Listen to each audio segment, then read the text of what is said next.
Hypnose et auto-hypnose, au cœur d'un voyage pour votre santé. Un podcast Émergence. Ce second épisode, plus long, est consacré à l'histoire de l'hypnose. L'occasion pour le docteur Claude Virault de retracer les grandes étapes du développement de l'hypnose avec des acteurs français incontournables. À t'entendre, Claude, l'histoire de l'hypnose médicale remonte à très loin. Et on a pourtant l'impression que c'est une pratique moderne. Oui, on dit que l'hypnose apparaît dans le monde médical, donc c'est-à-dire le monde scientifique, le monde officiel de la médecine, aux alentours de 1780. 1780, pour bien se rappeler les choses, c'est à peu près la Révolution française. Et on va voir que c'est pas un hasard.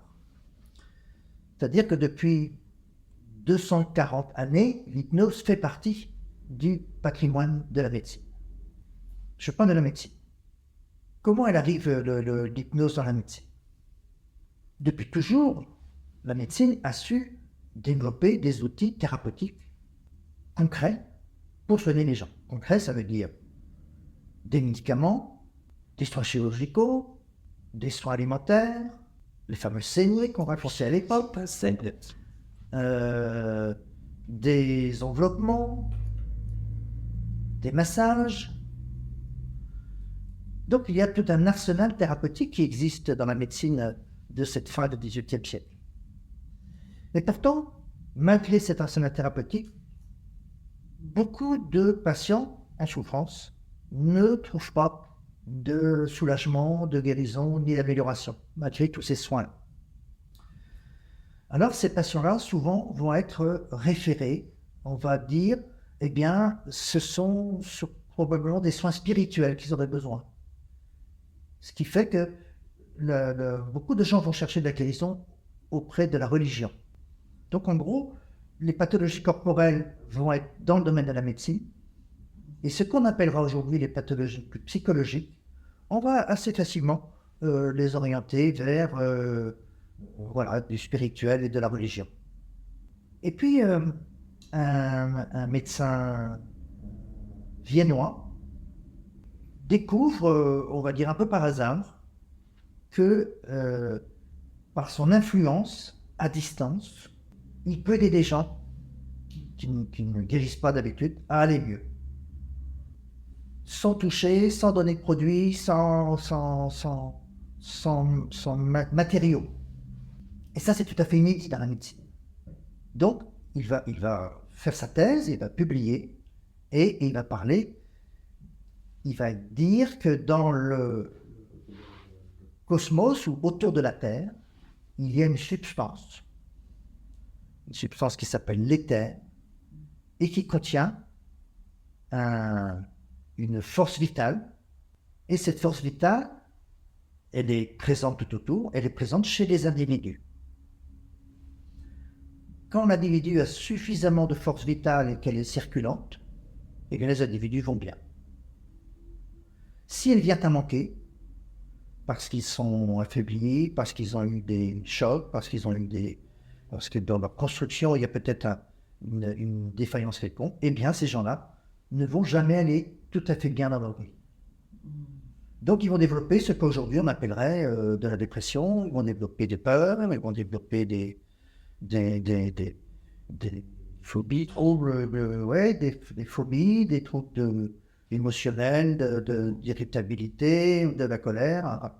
Ce médecin viennois, il s'appelle. Ce médecin s'appelle Franz Anton Mesmer. Et donc il publie, il décrit tout ça, et il décrit que certaines personnes sont capables de capter ce fluide universel, ce fluide vital, de le capter comme une antenne, et de le retransmettre aux gens qui sont en difficulté.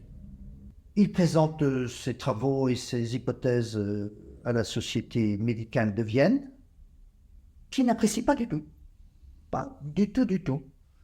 et qui lui demande, plus ou moins poliment, de quitter Vienne.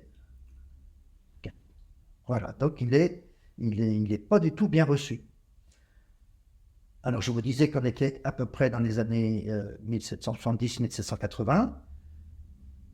Mesmer se dit qu'il faut qu'il trouve un endroit où il va pouvoir développer ses théories et sa pratique. Tout naturellement, il vient à Paris. Et pourquoi il vient à Paris? Et Paris, à cette époque-là, c'est le centre intellectuel, philosophique de l'Europe. Et dans cette Europe, dans ce Paris, dans cette France, de cette partie du XVIIIe siècle, il y a un courant très puissant qui va se développer, qui va s'appeler le courant des Lumières, et le XVIIIe va s'appeler le siècle des Lumières. Et les Lumières, ça veut dire que ce sont des gens éclairés, et qui prônent, enfin qui encouragent aussi à avoir plus de lumière dans le monde pour voir des nouvelles choses. Et ce siècle des Lumières, ces grands écrivains comme Montesquieu ou je ne sais pas comment ils s'appellent, on rajoutera, eux-mêmes, ils s'inspirent d'un courant qui est né bien avant, qui s'appelle l'humanisme. Il y a beaucoup de manières de parler de l'humanisme, c'est un mot tellement large qu'on peut lui faire dire à peu près ce qu'on veut, l'hypnose aussi d'ailleurs. Presque tous les mots. Comme tous ces courants puissants qui ont traversé les siècles. Mais l'humanisme de cette époque-là, il va développer deux grandes valeurs. Deux grandes valeurs, et qui sont encore aujourd'hui extrêmement puissantes dans notre monde 2020 et dans l'hypnose. Une des valeurs, c'est de rapprocher les savoirs. Déjà, dans ce monde du milieu du XVIIIe siècle, le savoir est très fractionné. Il y a des savants en philosophie, des savants en anatomie, il y a des savants en pharmacie, il y a des savants en physique, et chacun est dans son point. Donc l'humanisme, c'est ouvrons la porte à l'ensemble des savoirs et voyons ce qu'on peut en faire. Et on sait bien que quand on réunit plusieurs personnes d'ailleurs, ou plusieurs savoirs, ou plusieurs connaissances, on arrive à fabriquer des choses nouvelles.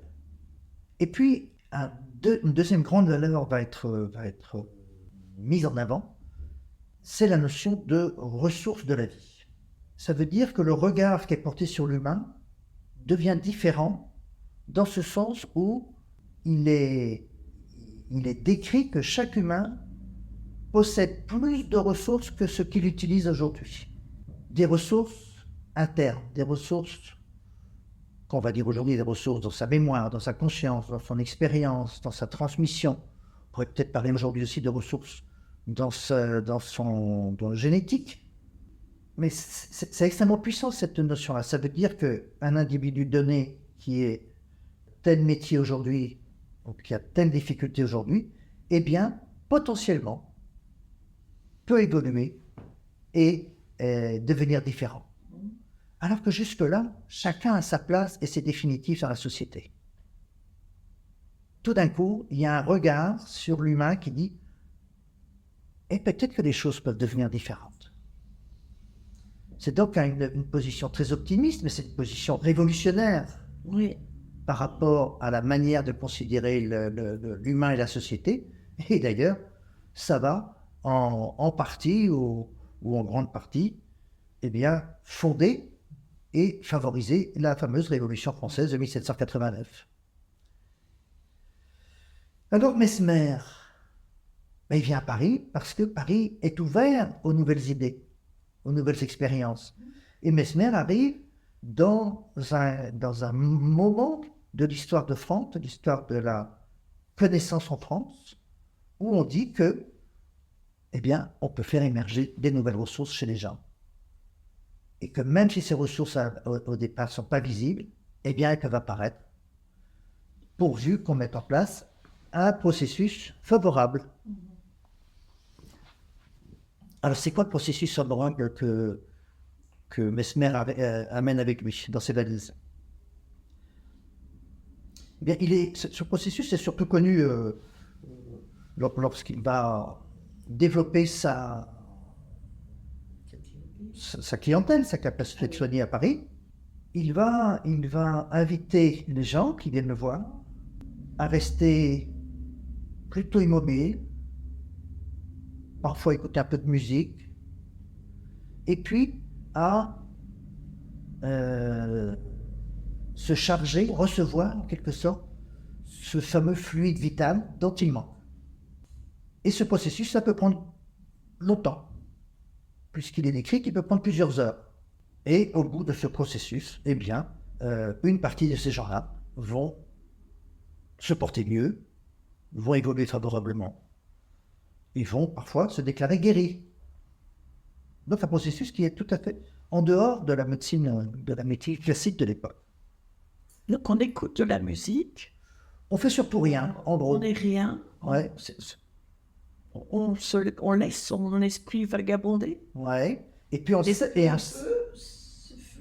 ouais, on sait que ce fluide est. Alors, ils avaient fabriqué un Un appareil appareil, capteur de fluide. c'est ça, très original, qui s'est appelé le baquet de Mesmer. Ça, c'est vraiment de l'histoire, c'est plus que d'anecdotes, puisque il existe encore des baquets comme ça en France. En fait, quand il est arrivé, il a eu un succès fou. Ben oui, tous ces gens-là qui trouvaient des soins nulle part, tout d'un coup, ils avaient un espoir. L'espoir, c'est à quel point l'espoir est important dans tout processus de soins. Donc, il y a beaucoup de gens qui viennent le voir. Et il y a tellement de gens qui viennent le voir qu'il ne peut plus soigner tout le monde. Alors, il a l'idée de faire ce qu'on appelle aujourd'hui une sorte de thérapie de groupe. Ça existait déjà, les thérapies de groupe, dans les églises, dans les lieux magiques. Bien sûr, c'est pas nouveau. Alors, mais comme il veut faire du soin avec de la matière, il se dit comment je vais envoyer du fluide à tout un groupe de gens. Alors, il est quand même scientifique. Et c'est l'époque où on découvre l'électricité. Alors, un peu comme pour les piles électriques que vous avez dans votre téléphone, dans tous les appareils, les télécommandes, vous avez besoin d'une pile. Eh bien, il va fabriquer des piles. Des piles avec, voilà, il y a quelques matériaux à réunir. Et il a l'idée qu'il va, lui, magnétiser l'eau et qu'il va remplir les bouteilles de son magnétisme. C'est sa théorie. Et ensuite, il y a des perches métalliques qui sont plongées dans l'eau et qui ramènent le fluide chez les gens. Et alors, si ça vous intéresse, vous regardez le baquet de Mesmer sur Internet, vous trouvez des gravures et des images qui reproduisent ce processus. Juste quelque chose qui n'est pas tout à fait clair pour moi. Au tout départ, vous commencez à parler de Mesmer. Vous dites que Mesmer découvre qu'il peut apporter de l'aide à distance à des gens dans leur peau, etc. Mais comment est-ce qu'il découvre ça? Comment En fait, cette connaissance existait déjà. Elle existait dans d'autres sphères que la sphère médicale. Quand on dit qu'il découvre, en fait, il fait un transfert de savoir. C'est du savoir qui existait déjà dans la culture. La religion soigne à distance.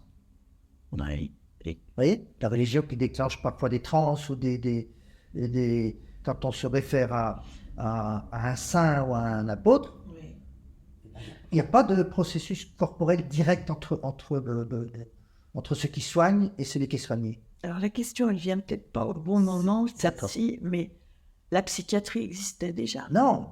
C'est ça, c'est ça que je voulais savoir. La psychiatrie n'existait encore pas.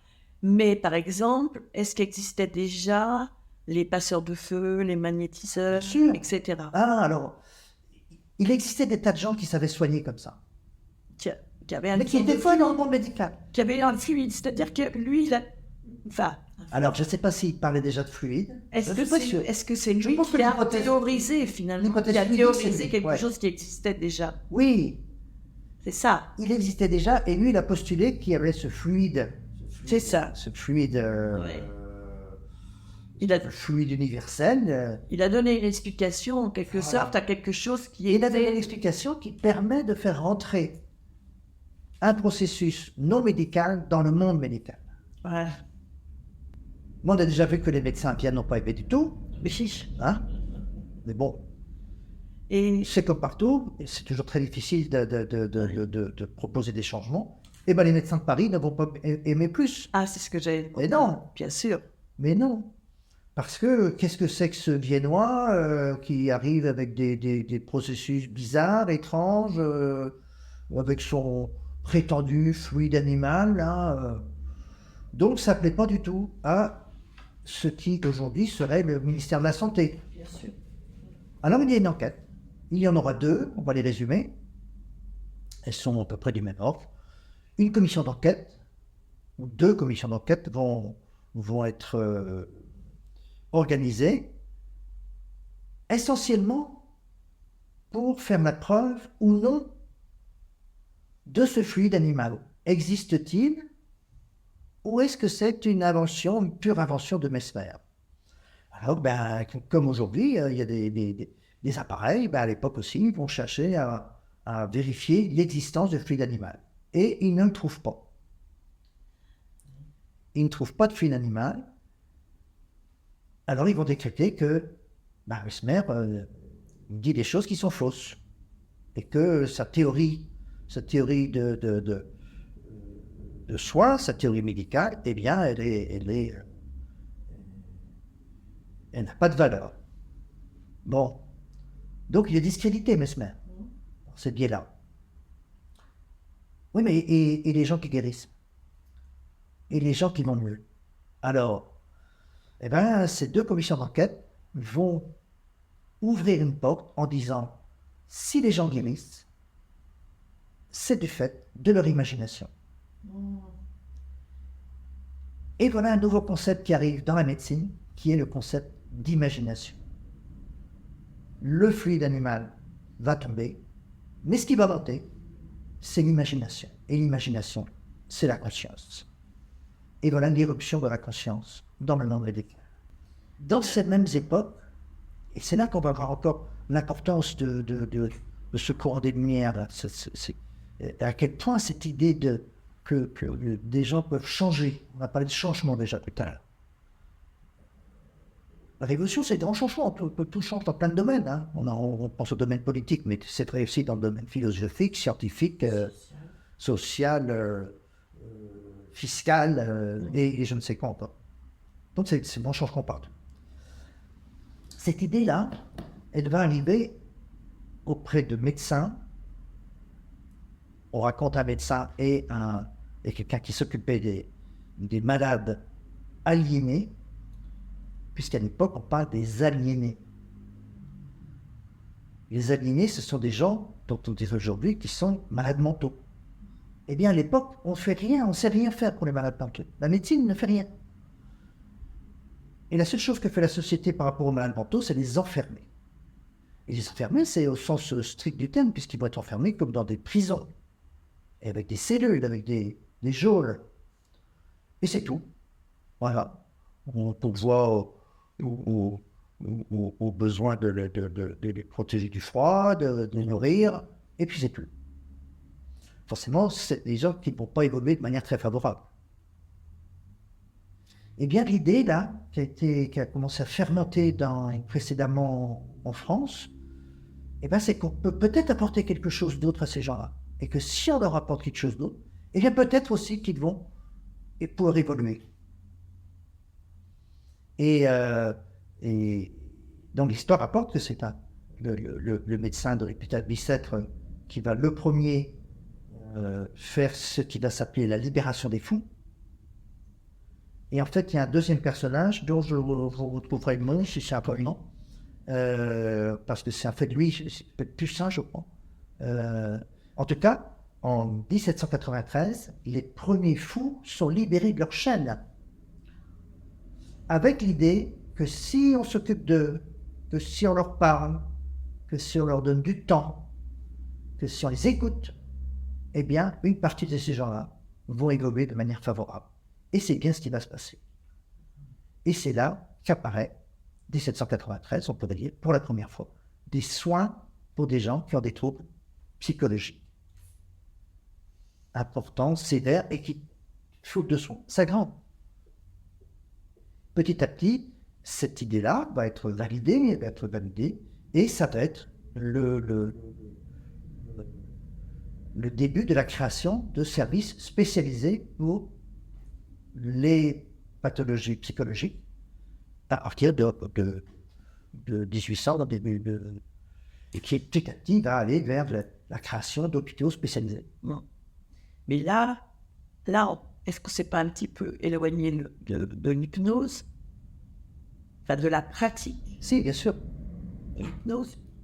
Oui, on s'est éloigné de la pratique de l'hypnose, mais je crois que c'est important de ressentir comment aussi dans l'hypnose, il y a cette valeur-là. Oui, bien sûr. Cette valeur de potentialité, de ressources, de capacité.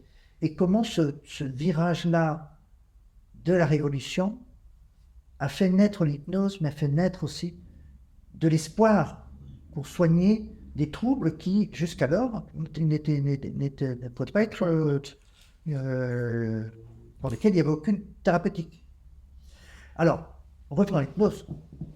Donc, on abandonne le magnétisme animal, puisqu'il s'appelle aussi le magnétisme animal. Et en fait, ce courant-là, créé par Mesmer, va surtout rester vivace dans la société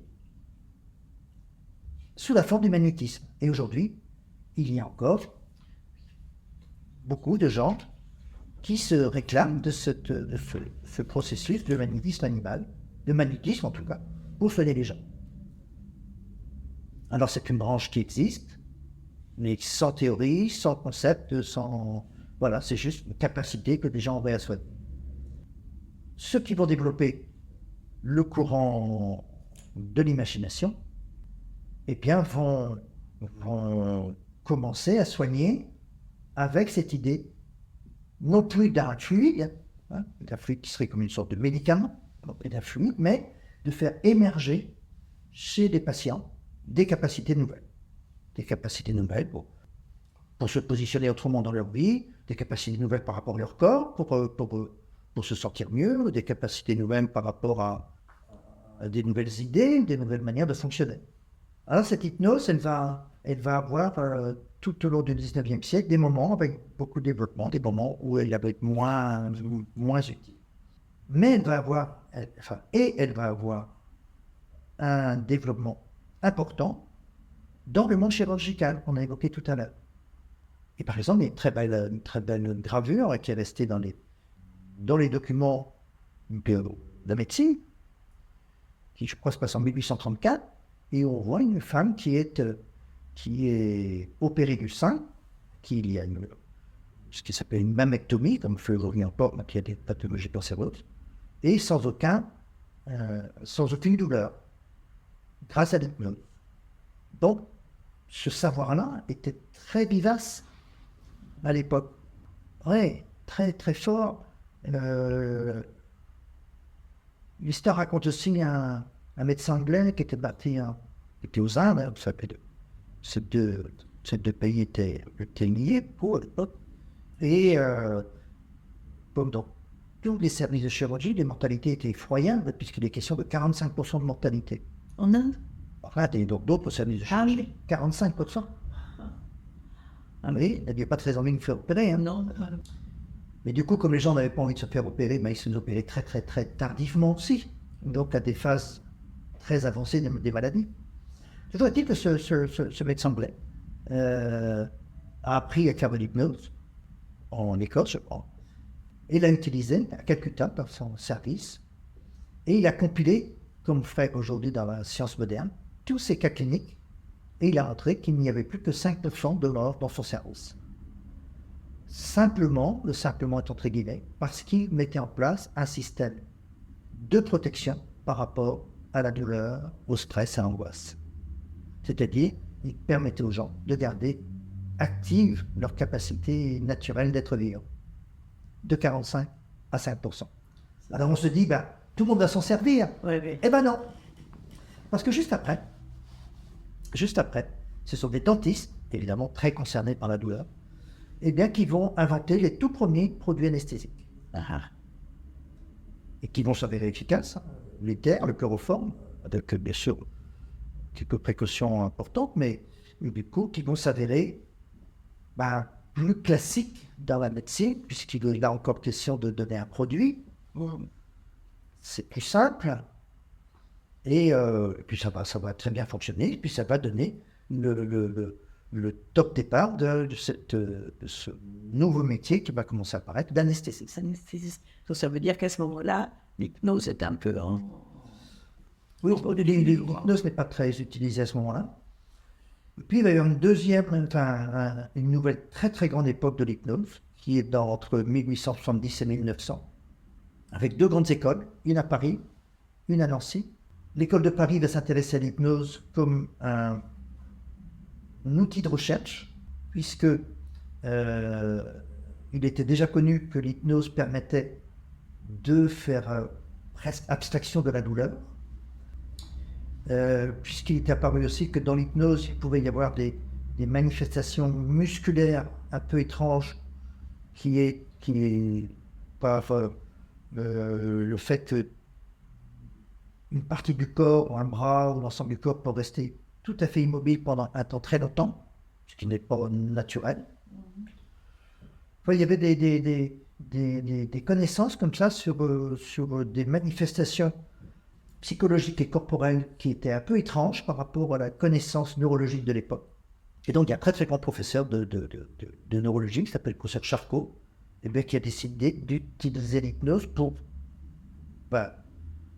voir est-ce que ça pourrait être utile chez certaines personnes qui sont dans ces services d'aliénés, qui existent encore, hein. Enfin les services d'aliénés, il n'y a plus d'enfermement, mais c'est comme des gens qui sont malades.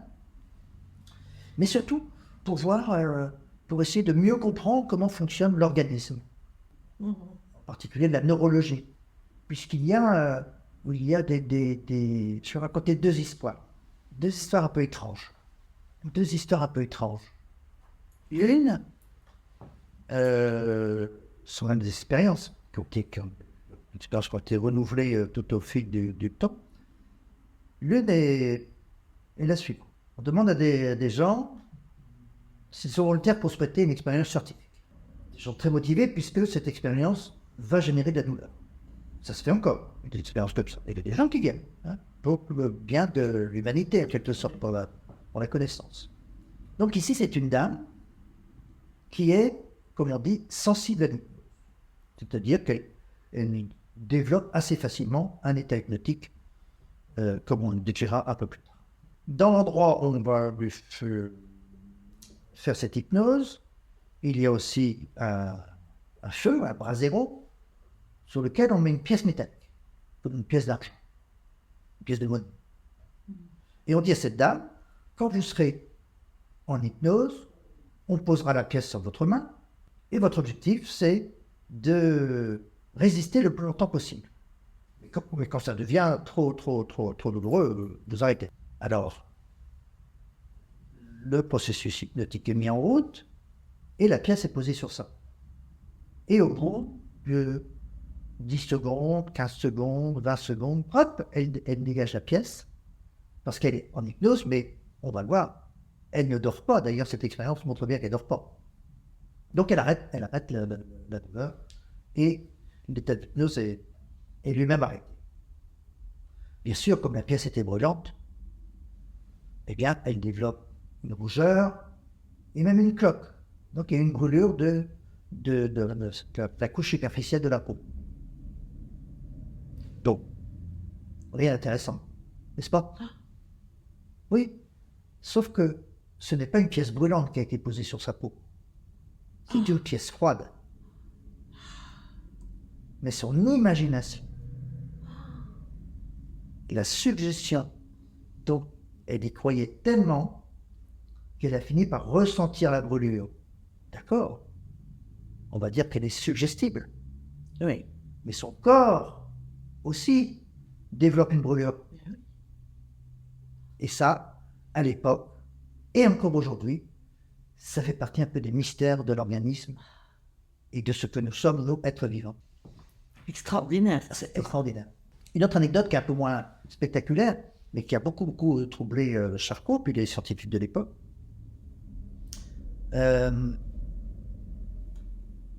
Ici, nous sommes dans une pièce lumineuse.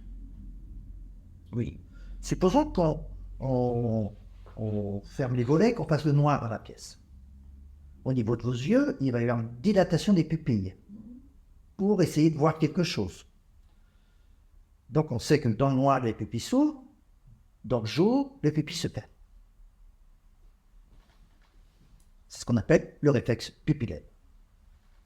Le réflexe, ça veut dire que ce n'est pas contrôlable. Ça fait partie de l'organisation du corps.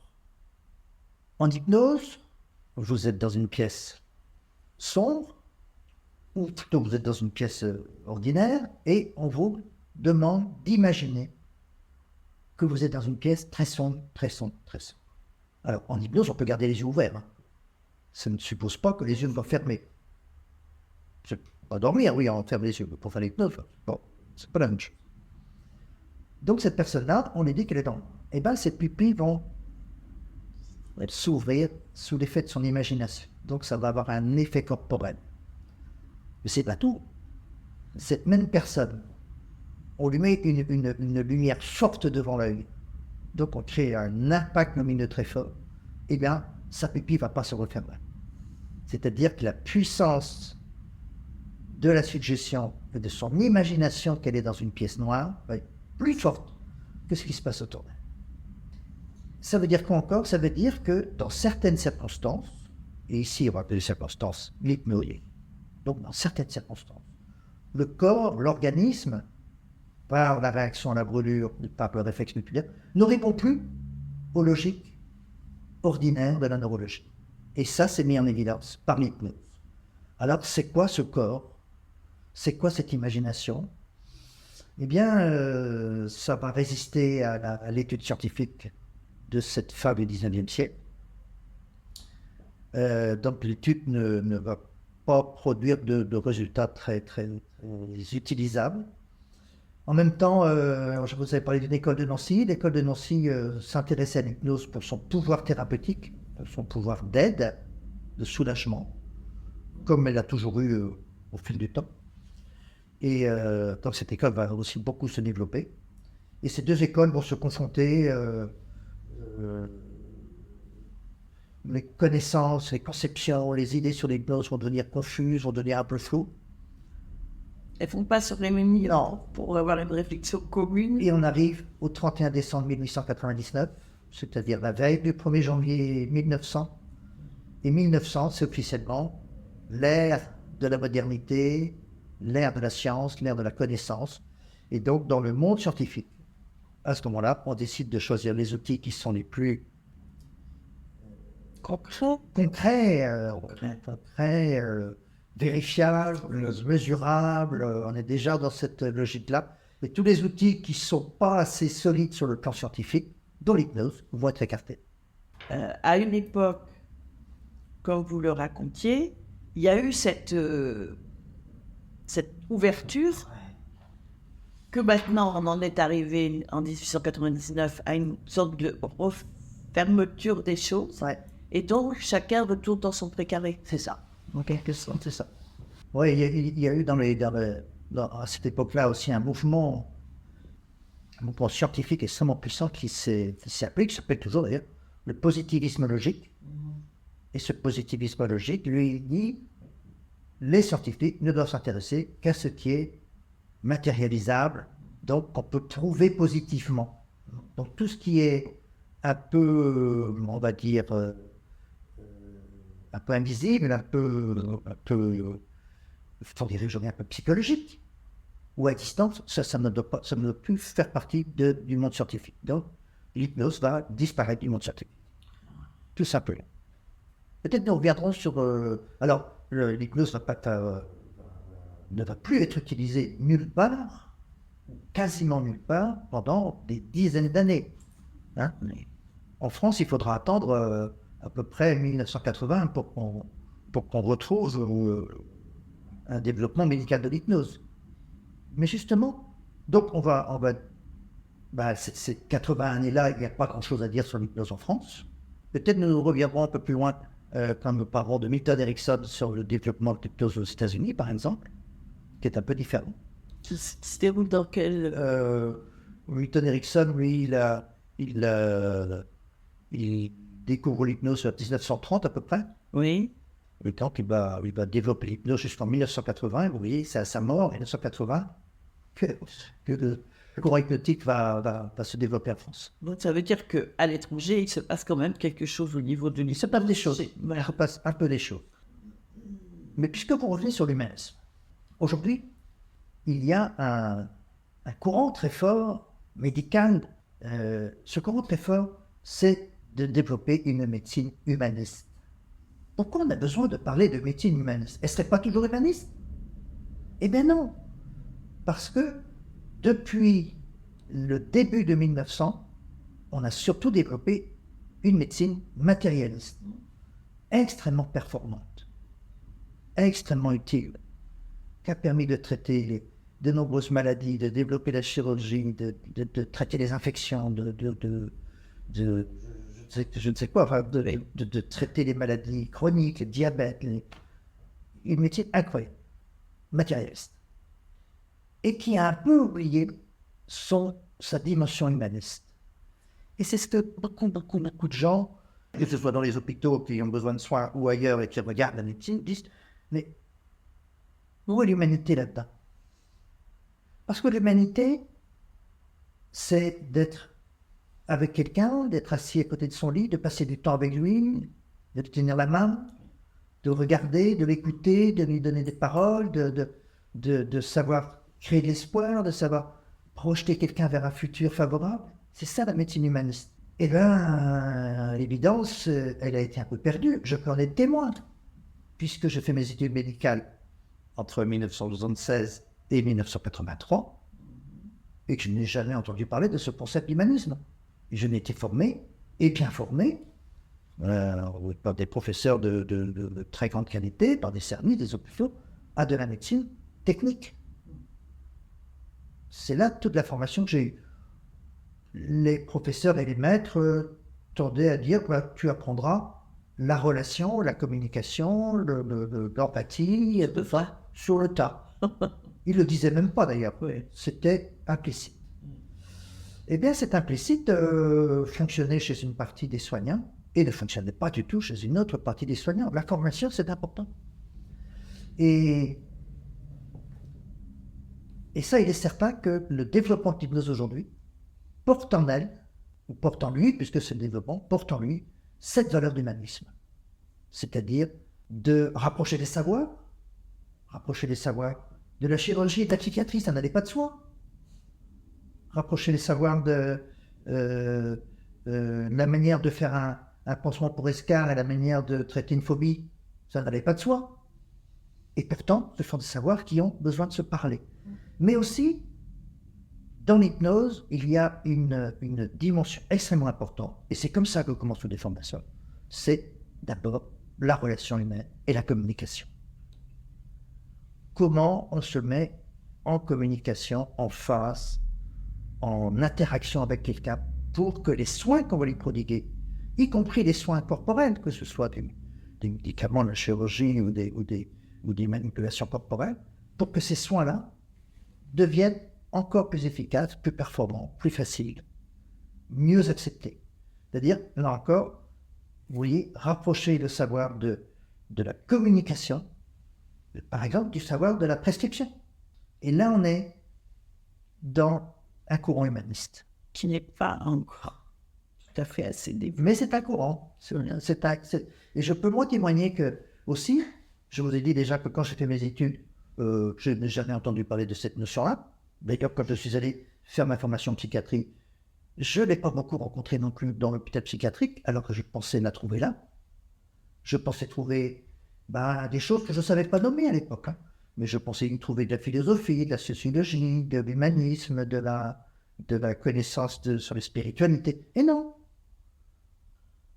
L'hôpital psychiatrique n'était pas plus riche de ces valeurs-là, un tout petit peu peut-être, mais pas tellement plus que l'hôpital général. La première chose qu'on m'a appris, officiellement, le premier examen que j'ai dû passer au bout d'une année, c'était de savoir observer un patient. Alors ça, c'est extrêmement précieux, l'observation. Et on sait aussi que la notion d'observation, c'est un peu perdu dans le monde médical, parce que l'observation demande du temps. Le temps. Or, on ne peut pas faire un soin de bonne qualité si on n'a pas le temps, si on ne prend pas le temps, et surtout si on ne donne pas le temps. Donc l'observation, ça, merci beaucoup d'avoir appris à faire de l'observation. Mais de l'observation pour faire quoi? Pour soigner. Et qu'est-ce qu'on apprend pendant une année en psychiatrie? Comment prescrire un anxiolytique ou un antidépresseur? Voilà ce qu'on m'apprend. Et alors on y reviendra peut-être à un autre moment, c'était un moment un peu difficile. Donc je n'ai pas trouvé ces valeurs que je pensais trouver en psychiatrie ou en psychologie, pas à la hauteur en tout cas de ce que j'espérais. Et c'est ma rencontre avec l'hypnose qui va faire basculer tout ça.